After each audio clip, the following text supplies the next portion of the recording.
Alright, YouTube, what's going on? Let me get this straight right there. All right. Hopefully you guys can see me good. Alright. I don't know if you've seen my last video, but it's pretty funny, but very accurate. So today, because I know I'm gonna get a lot of slack from the customers, and they're gonna say something along the lines of, well, you beat us up, what about the technicians? So, to be politically fair and politically correct and not speak bad on anybody, let me do a video, a response for the 10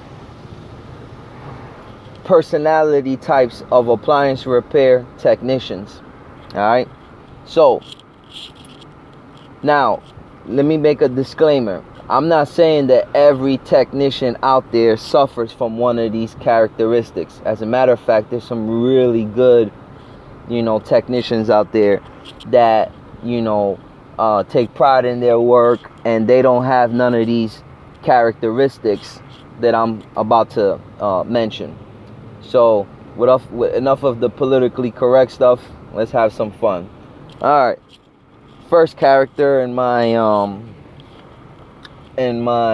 description or personality type is the ripoff. I call this one the ripoff. The ripoff is the worst type. Let me see if there's any worse than the ripoff. Nah, the ripoff is the worst one. Let me explain the problem with the ripoff. So you see, the problem with the ripoff is that the ripoff preys on weak, uneducated, elderly, female, even male sometimes, people that just don't know any better. If you're a technician, you should know what I'm talking about. But say you got a fridge and you got to throw a 3-in-1 in it, right? I know some techs that are charging $375 and getting away with it. Now, if you're not a technician, I'm not going to explain what a 3-in-1 is, but what I will explain is that even if you took your sweet time, you didn't use your drill, you vacuumed the coils, you did everything, that job probably will take you 2 hours, 2.5 maximum. But what the ripoff does is the ripoff overcharges, makes problems look a lot worse than they are. I've even seen ripoffs where they'll have like a problem, like a defrost problem, and they'll say like, oh, you need a new compressor, new evaporator coil, all type of stuff that the customer really doesn't need. And you know what? That hurts the industry big time. Because yesterday, when I was describing the 10 customer personality types, one of them was the inspector. And some of these bad behaviors that we start, the technicians, lead customers in the future skeptical or cautious or leery because they've been ripped off once. So they think all of us are rip-offs. And that's not the case. It's some of us that are stand-up guys. Now, what the rip-off does is they give the game a black eye. And they overcharge, they take advantage, they just have no morals, no scruples, just really crummy, douchebag type personalities. That's the worst, in my opinion, that you could possibly be, is the rip-off personality technician type. Okay. So, and I can elaborate a lot on it, but this isn't just to beat up one group, it's to discuss the 10. Okay, second personality type, the PCM, aka part changer monkey. So what the PCM does is, the PCM gets there. The PCM doesn't have a clue from Adamsville where he's standing. This guy's not even aware what planet he's on. Now, here's my thing to the PCM. There's times where I go on a job and I might be working on a particular model that I haven't worked on before. But what distinguishes me from a PCM is that the PCM will, like, he doesn't have any knowledge, period. He doesn't have theory. He doesn't have schematic training. He doesn't have component testing abilities. He's lost. He'll go there and he'll change this part. That's not it. I'll change that part. That's not it. Change another part. And that's frustrating for the customer. And again, that leaves a bad taste in the customer's mouth for any other future technician. So what the PCM does is, the PCM just chucks parts at it, running up your bill, customer, and running up and cutting his profit. He's cutting his profit because he got to keep going to the par house, paying gas, go back to it, spend time trying to fix one machine, when if he knew what he was doing, he could have did 3 or 4 machines in the amount of time it took him to figure out or guesstimate what's the problem with that one. So that's the second type. And if you are a PCM, there's hope. I'm not here to bash you. I'm here to lift you. It's a gut check, constructive criticism. Take the time out. Read, learn. Google is full of so much stuff. YouTube is full of so much stuff. When I did this channel, I could have did the stuff that you see on here, like Appliance Parts Pros or Repair Clinic, showing you how to take apart machines. That's easy. I could have showed you all of that stuff. I could have even did classes and showed you theory. But instead, I wanted a different angle. I wanted an angle on like technician talk, like a channel for techs. And there's everything on YouTube. You can find everything, refrigeration's airflow theory, refrigeration defrost theory, dryer theory, ice maker theory. Like, there's so much. Like, you're dumb because you want to be dumb, because the information's out there, and you're just a part changing monkey. That's it. That's the second type, and if you are, sharpen up your skills, read, instead of going home and jumping on Netflix, pick up a book, study electrical theory, study component testing. So that's the number 2 type. The number 3 type, another scumbag. This is the no call, no show. Now, I personally know techs like this. They tell you 12 to 3. They show up to your house at 6 in the afternoon. No call. They don't even tell you, like, hey, I'm running late. Like, be clear. Have I made all of my appointments? No. I miss some all the time, because one job takes a little longer than I anticipated, or my car broke down, or I had a flat, or whatever. That's understandable, and customers understand that. But what you can't do is you can't not inform the customer, and people will appreciate, like, hey, listen, I'm running late, this job's taking a little longer than I anticipated. Can I, reschedule, or can we work something out? Yeah, they might be a little upset because they took time off from work, but I'm sure they would rather that than you just not show up at all, or not call them at all. The no call, no show, easy peasy, doesn't care about anything, get there when I get there kind of guy, no urgency. The world revolves around the no call, no shows time. Everything's about him. I do it when I do it. That's their attitude. I don't know how they stay in business, to be quite frank, but that's their attitude. So if you're a no call, no show, switch up your style, man. Give people a call. Let them know you're running late. Let them know you can't be there. Keep customers informed. Keep them in the loop. So that's the, let me see what number that is. That's the 3rd type. Let me make sure of that. And I'm writing stuff down now, guys, trying to get much more better. Okay. Number 4, the Casanova. I've done a couple jobs with the Casanova before.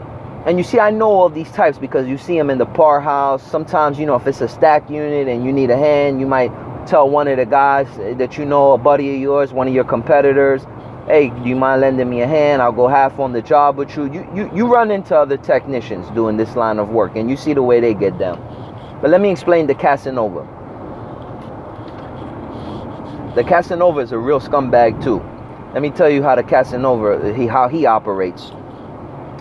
The Casanova is the kind of guy that, you know, the lady lets him in, and he's like,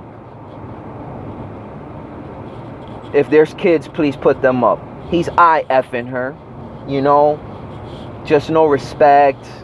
You know, he says comments with double meanings, like maybe all your holes are clogged, you know, like the lady probably has like a defrost drain in her fridge or something, you know, and he's like, it's clogged, the hole's clogged, haha. And he'll say something with like a double meaning just to gauge the woman. Or like, I've even seen the Casanova types where, you know, young girls in the house, 15, 16, 17, you know, just staring at them, and they'll give you like a nudge, like, hey, you seen that chick over there? Yeah. And you're like, bro, knock it off, you know, we're on a job, you know, what are you doing? The Casanova is always trying to hit on his customers and you know, unwarranted, you know, off the record. Let me address something to you. How I operate. I'm single, not married, single, eligible bachelor at the time that I'm recording this. And I've been hit on by customers before. That is a fact. But the thing about that, you're playing a very dangerous game. Because let me explain something. Sometimes a customer could be nice. Oh, hi, how you doing? Nice to meet you. And like their niceness will often be interpreted by an advance, a sexual advance. And the lady doesn't mean that at all, you know? And you make a move, and guess what happens? Now she writes you a review on Yelp. This guy's a sexual predator. I caught him staring at me. Bro, you get hit with one of those, change careers, because this ain't for you. You get something like that on Yelp, good luck trying to get that off, or Google, or on Angie's List, or whatever review platforms out there. Good luck. There's a time and a place for everything, man. If a customer of mine is hitting on me, you know, as crazy as this sounds, I'll do the job, man, and ignore, you know. If it's meant to be, we'll run into each other at Publix or Denny's or somewhere down the road, but it's just not meant to be. You know, this is a business, man. Get your money, you know, do the job. And, man, there's so many women out here, you know, that you don't need that headache, man. It's not worth it, man. Next thing you know, even if you and her, it was mutual, what if you and her in the future get into a fight? And, you know, she makes a claim like, oh, this guy, you know, came and fixed my fridge and he hit on me and what, you know, and it wasn't even like that. But hey, you know what? You're gonna be the one found guilty. Leave it alone, man. Leave it alone. To the Casanovas out there, if you want to be a Casanova, man, do it on your own spare time. Don't do it while you're working. So that's my thing with the Casanova. All right, number 5. The Watcher. Oh my God, I hate this type too. So when I first started and I would train guys, right, I used to get mad with the Watcher. This is the Watcher's characteristic. The Watcher, well, he's the type of guy that when he goes in the house, as soon as he walks in the door, he's looking around and staring at the furniture and looking at the books and looking at the people's pictures and just watching everything, you know. The guy and the wife are watching TV. He's watching what they're watching. I mean, listen, maybe the Watcher just doesn't have enough jobs. But I could personally care less about their furniture or what's going on or what books they read or memorabilia from sports teams. And I'm a sport fan. But the thing is that I don't have the time to go to your house and watch and watch and watch. I'm sure customers don't like that. And the thing about the Watcher is it's uninvited, like it's an uninvited gesture. If the customer wants to point out something like, hey, you a sports fan? Yeah, I am. Hey, well, check out this trophy I got from Dan Marino. He signed it. That's different. But for you to go out of your way and look into people's, what is this Yahoo doing? Look at the people's, clothes and their furniture and all of that. That's not cool. I wouldn't suggest that. So if you're a watcher, go get to the job, do what you gotta do, get in and get out, and stop looking at the people's stuff. All right, that's number 5. Number 6, the engineer. This one is harmless, but he doesn't realize its flaw. Let me explain what the engineer is. The engineer is the type of guy that when he goes there, he'll say something like this: ma'am, you have a defrost failure. Now, she doesn't even probably know what that is, or the guy doesn't even know what that is. But what the engineer will say is something like, well, what's happening is that the automatic defrost control board, the algorithm inside of it seems to be bad. Apparently, that chip is suffering from some miscommunication with the thermistors, thus leading the heater element not to kick on. While I applied L1 to neutral, and just get all technical and all this technical jargon. Listen, people that do appliance repair might not know it's nothing what you're saying. So because you sound intelligent and you're super engineering and bro, just tell the people in basic layman terms, man, you have a defrost failure. Sir, you have a defrost failure. Well, what is that? Then elaborate a little bit on it. Like, well, what's going on is that the unit's failing to defrost. If they want further explanation, up the ante. Well, what's happening is that the defrost control board, or the main board, or whatever, the thermistors, they're not sending the fridge to defrost.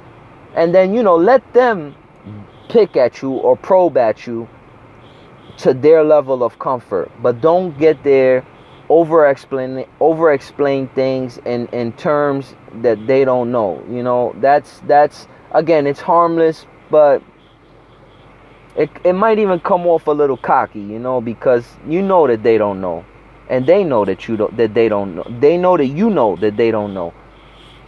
So tone down the technical jargon a little bit, make it a little layman's term. Explain to them in a nice, reasonable way what appears to be the problem. Again, that's not a bad flaw. It's personally not my style. Okay, number 7, the tool. So let me explain what the tool is. This is the Yahoo that shows up to the job, music blasting, smoking. Listen, I smoke, but I don't show up to their house smoking. Like, I'll smoke, and before I hit the corner, I'll flick my cigarette or put it out or whatever, But these guys show up with the music blasting, explicit music, or they just, okay, so not only do they not have common sense courtesy pulling up to the job, but they'll park just sideways in the house and clog up the driveway, or park in the middle of the street. Just no finesse, no cool, just savages. That's the tool. Another thing about the tool is that, like,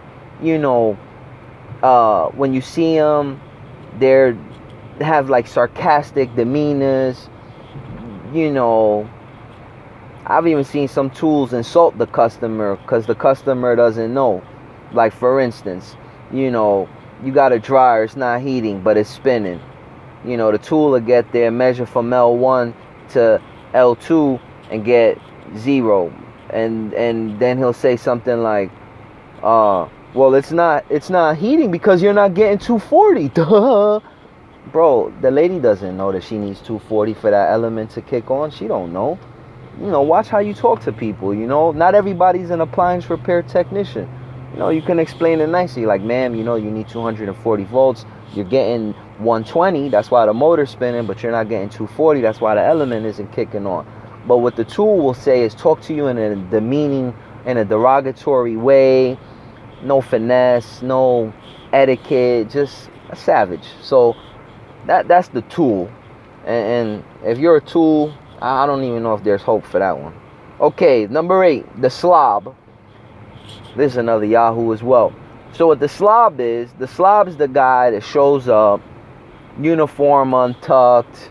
Now listen, I'm okay with a uniform being untucked if it's presentable. And you don't gotta listen to me. You can untuck your uniform if you want to. No problem. It's not a crime. But here's my thing with the uniform untucked. When you bend over, if that shirt is too high, guess what? You just sold them your whole ass crack. You know, the slob shows up, he's greasy, smells bad, sweaty, you know. Imagine this. The slob does a job in a garage, summertime, right? This is slob tendencies. The slob will show up, do a dryer, get all covered in sweat, and then the lady will ask him something like, "Sir, before you leave, my ice maker's not working in my fridge. Can you look at it?" With the same dirty, linty, sweaty, grease ball having face, he'll go in the kitchen and touch the ice maker and open it up and contaminate the scene and all type of grease ball tendencies. Uniforms a wreck full of holes. Just a savage. Hold on one second. Let me press pause. Bear with me, guys. Alright, I had to do something. Okay, so that is the slob. Alright, let's see what's numbers that. And if you're a slob, get your act together. Buy some Axe, Nivea, you know. Clean your act up. Carry 2 or 3 shirts in the truck. You know, carry a lint roller. Put a shop vac to your chest if you're all, you know, this is work you know, presentable, not like an animal. Alright. Number 9, the condemner. There's another Yahoo as well. Alright, so what the condemner does is, the condemner's the type of guy that he gets there, everything gotta get condemned. These guys typically don't work for themselves. They always work for another company. You know, and they're just lazy techs that don't want to put in the work and fix the unit. Everything's condemned. Washer not draining, condemn it. Refrigerator not cooling, condemn it. You know, that's I condemn appliances. You know, out of 10, maybe I might do 1 or 2. But for reasons like, you know, it's too much for the parts, you know, like say you got a bad motor that's like $300 on an old beat up dryer, you know, and if that's the case, you know, you might want to condemn the unit or tell the customer like, listen, ma'am or sir, you know, it might be a little expensive for the repair. Honestly, you know, this is an old unit. Once we change out this motor, some of these parts are no longer available on this dryer. And, you know, if you have issues with it in the next couple of years, you know, you won't be able to fix it. It might behoove you to get a new dryer or a new washer, whatever. But, you know, that's a justifiable condemn. Or if they have a seal system problem, you know, on a 15-year-old refrigerator, you know what's condemned and what shouldn't be condemned if you're a stand-up guy. But the condemner condemns everything. Oftentimes, they just want to collect the service fee and run out, you know, like, oh, I got paid $70 to go tell her what's wrong. Yeah, you do 70 times 5. That's a nice little piece of change. But imagine if you did complete 5 jobs a day at $150, $200, $250 per job. Imagine how much more you can make. So fight, put in the work, roll up your sleeves, and get it done. Stop condemning everything. So that's the number 9. You see, I'm almost done. This wasn't that bad. Okay, number